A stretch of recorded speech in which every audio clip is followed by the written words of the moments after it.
পেঁয়াজ পাতা দিয়ে যে এত সুন্দর করে পাকোড়া বানানো যায় এর আগে জানতামই না। এর আগেও অনেক রকম সবজি দিয়ে পাকোড়া বানিয়ে খেয়েছি, বাট এটার মতো এত স্বাদ লাগেনি। এত মজা হয়েছিল এই পাকোড়াটা, না খেলে বুঝতেই পারতাম না। সবার আগে যেগুলো ভাজা হয়েছিল সেগুলোই আমরা খেয়ে ফিনিশ করে দিচ্ছিলাম। এটাই হচ্ছে তার জলজান্ত প্রমাণ।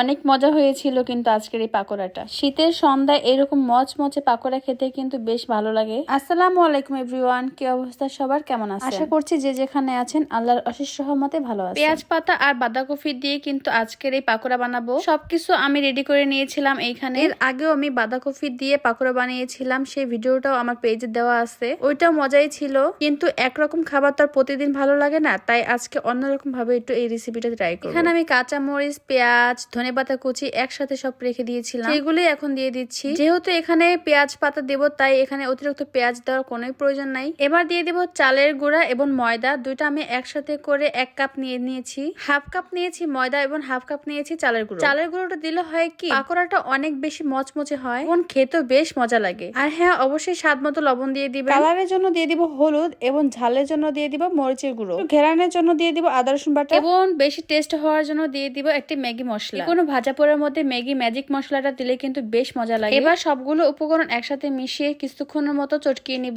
ডোটা একদম কেমন যেন ছাড়া ছাড়া ছিল, তাই একটু পানি দিয়ে নিচ্ছি। এবার পানি দিয়ে ভালো মতো মিশিয়ে নিব। একটু পানি দিলে ডোটা কিন্তু একটু আঠা আঠা হবে এবং তেলের মধ্যে খুব সহজেই দেওয়া যাবে। আমার এখানে ময়দার পরিমাপটা একটু কম হয়েছিল, তাই এখানে আরেকটু ময়দা দিয়ে দিব। আবার ভালো মতো মিশিয়ে নিব। রেডি হয়ে গেল আমার পাকোড়া বানার মশলা। এবার একটা কড়াইতে দিয়ে দিব তেল পরিমাপ মতো। অবশ্যই তেলটা এখানে বেশি দিতে হবে, কারণ কম তেল দিলে আরো বেশি তেল যায়, কিন্তু এটা আমরা বুঝতে পারি না। মনে করি যে কম তেল দিলে হয়তো তেলটা কম লাগে, কিন্তু একদমই না, তেল বেশি দিলেই তেলটা কম লাগে। তেলটা গরম হয়ে আসলে এবার আস্তে আস্তে সবগুলো পাকোড়ার ড্রো আমি দিয়ে দিব। চাইলে আপনারা বড় বড় শেপ করতে পারেন, আবার চাইলে ছোট করে দিতে পারেন, সম্পূর্ণ ইচ্ছা আপনাদের। এবার হালকা আছে এগুলোকে ভেজে নিব। একটা সাইড ভাজা হয়ে গেলে এবার আমি অপর সাইডে এটাকে উল্টিয়ে দিব সুন্দর করে। এত ঠান্ডার মধ্যে চুলার কাছে দাঁড়িয়ে রান্না করতে কিন্তু বেশ মজা লাগতেছে। সন্ধ্যাবেলা শীতে আসামিতে বসে না থেকে এইভাবে যদি চুলার কাছে দাঁড়িয়ে কোনো নাস্তা করা যায়, তাহলে তো কথাই নেই। শীত তো দূরের কথা, কিচ্ছু আপনাদের গায়ে আসতে পারবে না। কথা বলতে বলতে পাকোড়াগুলো ভাজা হয়ে গেছে, এখন আমি এগুলোকে উঠিয়ে নেব।